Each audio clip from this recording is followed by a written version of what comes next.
Yo and hello everybody, Mike here. That's Ty. Hi. This is On the Fly with Mike and Ty for the first time, and I went and looked, and I think we haven't done an On the Fly in about 6 months. Wow, that's crazy. It has flown by too, hasn't it? That has flown by. You've been carrying the bench clear torch very well. A lot of good content you've been putting out. You've been busy doing all stuff for Chasing Cardboard. Are you still enjoying it? Are you still enjoying all the Chasing Cardboard stuff? I do. It's a grind. It's definitely a grind, but I'm loving it. Matt's great to work with. It's fun when we get to connect and do stuff together. It's an entertainment channel now. I mean, that's what it is. People watch it to be entertained, not just to be educated. It's to be entertained more than anything.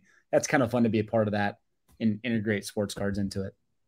Well, that's wonderful, because I wanted to ask you a question about exactly that, because the video you put out yesterday about cracking the 52 tops mantle out of the slab, let's just say it's created a lot of buzz, at least in the comment section of that video. And everybody has, apparently the latest and greatest way to crack a slab. And so you're catching a lot of heat for your methods. And I watched it personally. I'm like, dude, he is not about to do that, because you didn't tell me you were going to do that. I didn't know that was coming out. And I'm like, no way. Yep, he did it, and I'm like, okay. The comments, though, when you read all of those, what goes through your mind as you're reading them? First off, I love the engagement. I am not above people giving opinions, and I mean, but by no means do I think I am the slab cracking expert, but I've cracked hundreds and hundreds, probably over 1,000 plus slabs, cracking it right down the middle. And I've maybe had 3 damaged cards in the last 5 years. So for me, it was like, I didn't even think twice about it. Right. That's just the way I've done it. But I love it. Right. I love seeing people come out. It's like the cockroaches coming out of the corners, telling me that, it's the stupidest thing ever. I can't believe you do it that way. You're an idiot, blah, blah, blah. And look, again, thick skin. Let's step back a minute. Remember that this is an entertainment channel. We're dramatizing this. We want to make sure you feel the emotion with us. So there was some of that too, but for the most part, that's truly how I've done it. And I've really never had an issue. So I didn't realize there was a handbook that everyone had to follow to do certain things. You need to send that to me, by the way, Mike. I don't have a handbook either. If I do, it's way out of date. But I even texted you right after, and I'm like, do not ever do that again. Like, I was like, and I hadn't even started reading the comments. And even knowing that, I know you've cracked tons of slab. I've never done it. I've never cracked one. So watching you go through the process, I mean, hey guys, guess what? He already had the tools. Like, there were some comments about, going to Home Depot, and like, guys, he's trying to tell a story. It's entertainment. It's not meant to be, yes, I didn't know. I've never done this before. Let's see how this works. The Ray Lewis thing cracked me up, though. Was it Ray Lewis? Who was the Reggie Wayne? Reggie Wayne. Thank you. Yeah. That was pretty funny, because you did look a little out of practice, I have to tell you. Totally. And like that wasn't dramatized. I actually totally screwed that up. I was trying to demonstrate how to do it the right way. And I was like, we're getting the camera there. And I was like, but your comment about the whole going to the Home Depot, I think the comment was something like, he obviously has never cracked anything because he had to go to Home Depot to get the tools. It's like, chill out. We're making an entertainment video. We're walking you through the process. Everybody needs to just chill. Just have some fun for once. That's the point of these videos. Enjoy this. Enjoy the hobby. Is that one of the most engaged, like in terms of engagement, like more people commenting than you've seen before, different people that you haven't seen before, that kind of thing? A lot of new commenters, heavy engagement, probably top 3, maybe top 1 in the first 24 hours. Yeah. Then we got flack for having a clickbaity title, right? We destroyed the 52 mantle ... PSA slab. And I don't know what your take on that, but it's like, well, it's funny. Like, I didn't see the dot. because you're either, if you're on your phone or even on your computer, if you write a long title, you can't see it all unless you hover over it. You know, you can't see what the whole title is.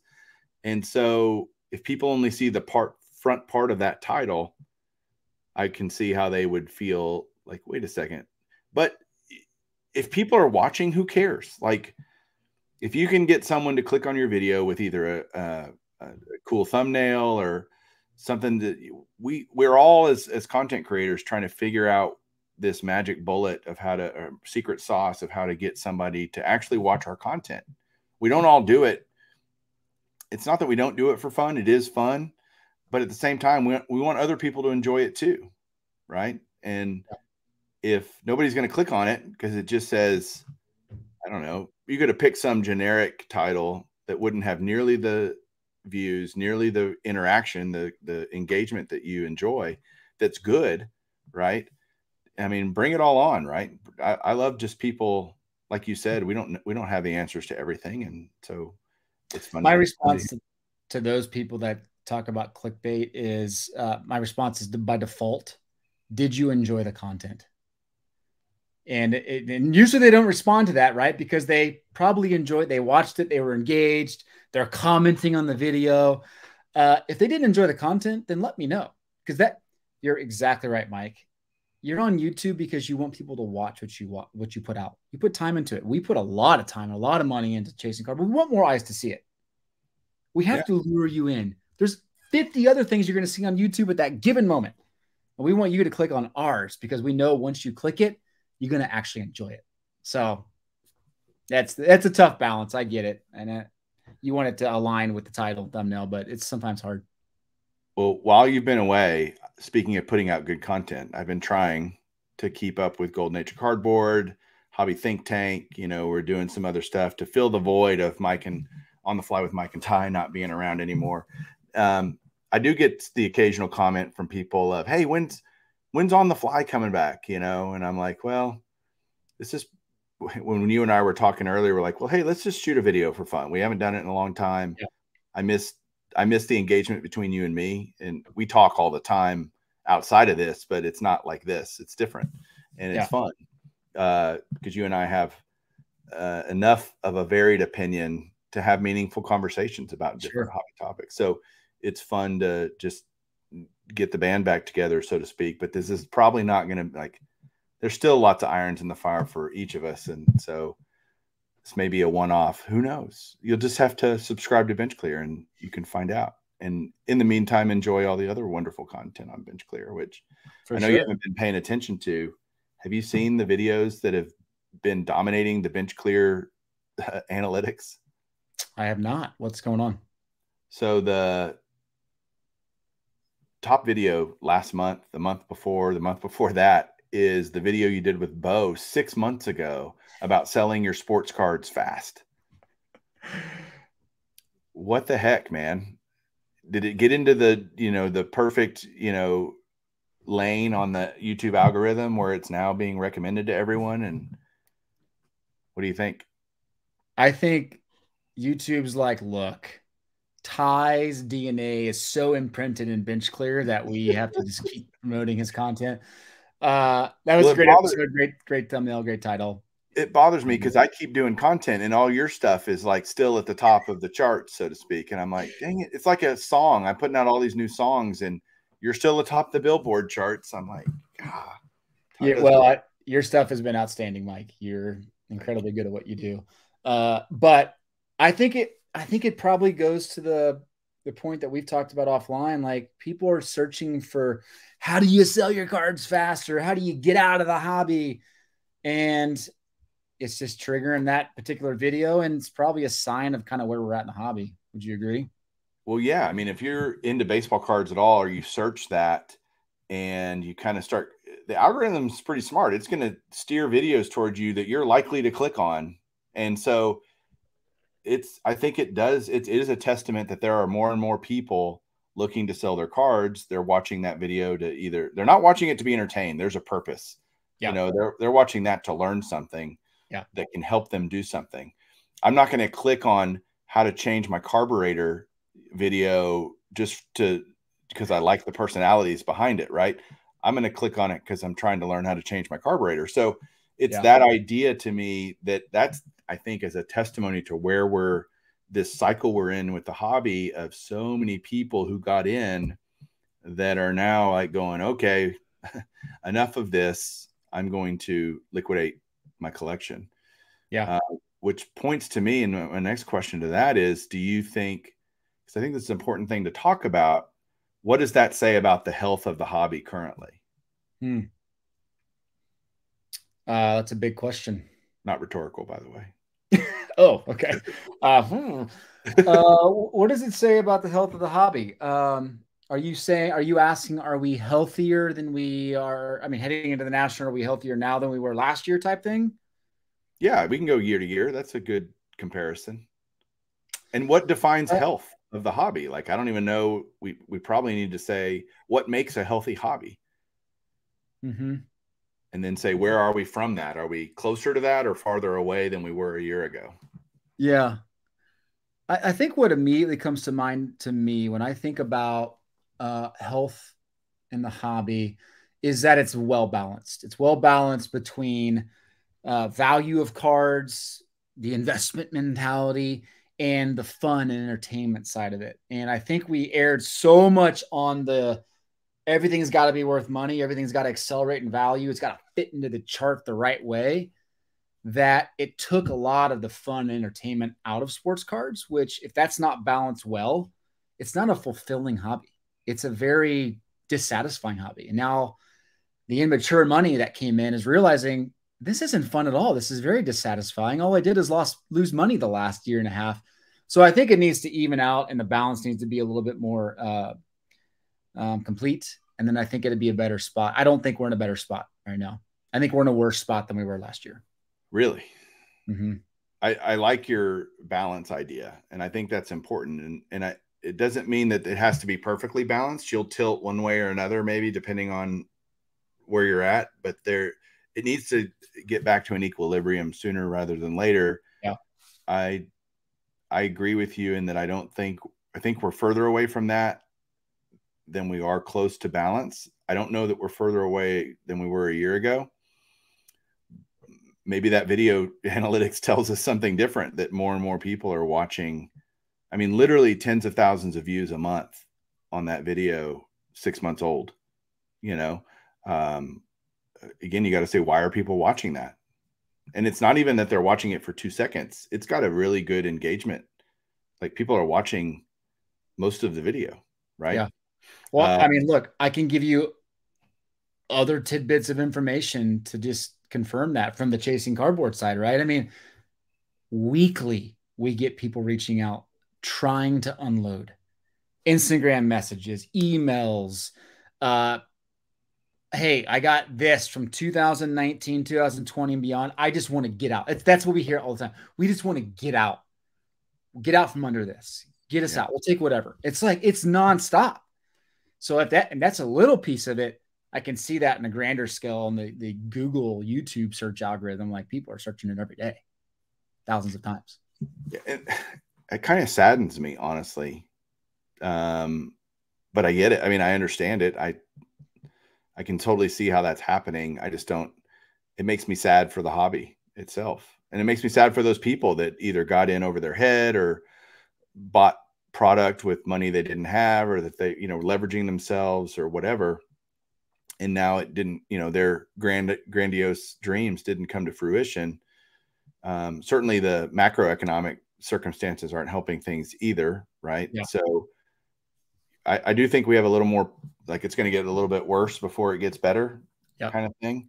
But eventually that will all, nothing stays that same way very long. It doesn't stay great a long time. Other than when you had like the post mid 90s, right? Into late 90s, just the hobby was very blah. I hope we're not heading to that. That wouldn't, be kind of sad, because that means people got out. But I do think that the key to the solution to that is getting kids engaged in the hobby and getting them to enjoy, like you said, the fun of the hobby, right? Because the balance doesn't have to be, each person has to be balanced. The balance overall has to be balanced. Does that make sense? Like, it's a different I don't necessarily, I'm all about fun in the hobby. So I'm going to be on I'm going to be on the fun side of the scale. I need another guy on the money side to help me find the stuff that I want, that's opening product or finding collections and grading cards that I want to buy. Does that make like, you got to have the ecosystem has to be balanced. That's probably, as we're talking through this now, do you agree with that, or does it each person has to be balanced? No, I do. I think it kind of goes to a thought that I've been feeling a lot lately is you see it in the comments and you don't want to take everything. You take it all with a grain of salt in YouTube comments, right? It's people just overthink things way too much in the hobby, right? They tend to overthink things. And it's like, the group breaking thing continues to get riddled with criticism. The NFT thing just got smothered in criticism. And do I put my money into either one of those? And very rarely, maybe sometimes group breaking for fun, but do I think they need to find their place in the hobby? Yeah, I do. I think they serve a purpose, and they serve an important purpose in growing and broadening the hobby. All of these things in the ecosystem, to your point, need to work themselves out and fit so that we can bring in different audiences, so that we can serve different purposes. We need to stop being so stinking depressing. And like, everyone's just like, this can't work. This is stupid. We got to go back to the old days. It's like, come on, it's 2023 for crying out loud. We got AI creating stuff out of nothing. Like, just new stuff can come into the hobby and succeed. We should want it to succeed. Yeah, we want the health of the hobby to be good. And that means new people coming into the hobby to replace old people that are leaving or whatever. I do think Fanatics is rolling out some things that are enticing to me, from a bringing kids into the hobby, bringing fun back into the hobby. I think that in conjunction with Major League Baseball, by the way, total aside, but I love the rule changes. Do you? Yeah, totally agree. Love them. I mean, so far so good on all of this. I have zero criticisms of it, quite frankly. And I do have, there was a Rangers game last week where I wish the 3-hitter rule didn't apply, because there was a pitcher that came in and was throwing crap. And I'm like, get him out of, oh wait, he's got to, and he walked the next 2 hitters after the first. I'm like, great. Yeah. And we lost. Yeah. But other than that, and I even don't really, I'm not even criticizing that. It was just a situation that made bitch in the butt. Yeah. But I love the rule changes. I'm hoping MLB has had an image problem for a long time now, compared to NFL, NBA, right? They do a much better job marketing their athletes, marketing the sport in general, attracting people to the sport. Hopefully the Fanatics MLBPA partnership that they have will be kind of this rising tide that lifts all the boats, that you get the players involved and you get more experiences and things that people really are hungry for, that makes it more exciting to open a pack, besides getting some, event worn, no promises relic versus, hey, this is when, I'm just thinking of the relic thing that Fanatics is going to launch, and getting rid of redemptions or trying to eliminate redemptions as best they're just trying. And I appreciate that they're trying. The story's not told yet. We've still got a long way to go to really see how this is all going to play out, but it's making me excited about the long-term health of the hobby. Once we kind of get through this period of people figuring out if they want to be in the hobby or not, and we can get back to that balance. But like I said earlier, it's not going to stay this way forever. Nothing ever does. Right. Yeah. Yeah. I echo your thoughts there. I think Fanatics is doing a great job. Just the things they're trying, been impressive. And thankfully baseball is the sport they have, right? Because that's the sport that needs resuscitating the most. So I think about this. They're going to learn a lot of things with baseball that the second they get football and basketball, it's just going to be like rinse and repeat. Let's go. And that's going to be really good. But do you think baseball is too far gone to recover? I mean, I was on the streets, right, at these tournaments a couple episodes ago, just interviewing kids, and we put a fraction of what we actually recorded. I mean, 90% of kids had no idea who baseball players were. Yeah. And they're little league baseball players, right? Like, this is their sport. There is a definite image problem. And it's starting to come back to bite baseball. I mean, but can they turn the ship around is what I'm asking. I've been hoping the ship could be turned around for a long time. I think they can. I think they can. That's the short answer. It's not going to happen in a vacuum. But I think Fanatics has some people and kind of the money, like they're all in on this because they paid so much for all these licenses. Right. They can't back out now. They've got to go full tilt. And so I think they're going to do everything that they can. Some ideas that they have are going to fail. Some are going to be huge successes, but I think they're going to try everything they can because you got to have the fandom, that wants to own. That's why I got into baseball cards. I love the sport, and it was a great connection to the sport, was having the cards, and that's the childlike mentality that we need to get new kids thinking about, man, I love this sport. I want to collect these players because they're out there, and Fanatics is making these cool cards and whatever, all the whiz bang stuff they're going to come up with. It'll be interesting to see over the next 5 to 10 years, 5 years, probably. It's going to take time. See that play out or not. It'll either succeed or fail. Time will tell, right? Yeah. Yeah, I'm with you. Well, cool. Sure. Dude, this was fun to do this again. Thanks for having me. I missed you. I missed you. I don't want to get emotional. Guys, down below, let us know what you think about everything we talked about. Would love to hear your comments about the Ty coming out of, off, Chasing Cardboard, out of the Chasing Cardboard editing room. Matt's out of town, so you can't even do anything this week. That's why we're doing this. But no, that's why I'm here. He's on vacation, and I have my schedule freed up. Go figure. Well, I appreciate it. Guys, have a great day. And let me say this real quick. Yeah, go ahead. There's going to be a couple episodes coming up on Chasing Cardboard that really stretch the boundaries of what we've done before. You're going to want to go over there and subscribe because it's going to be pretty cool. Chasing Cardboard. You don't even know. And I purposely haven't told you because I think I don't like not knowing. I try to keep in the loop, but you guys are really good at keeping me out of the loop. Yeah, it's okay. I like being surprised with everyone else. We just say, hey, Mike, we're going to go see this collection. You need to be here at this time. You're like, done. Hey, we're going to come over, record this VO. And you're like, all right, I'll get it in one take. Done. 2 months later, we call you again. I'm just here to work. I serve at the pleasure. That's all I say. I serve at the pleasure. It's just all right, man. All right, brother. Thanks for having me. Be good. See ya. Thanks for having you. This is our show. Thanks for calling me and reminding me that it was our show. Okay. All right. All right. Later. See you guys.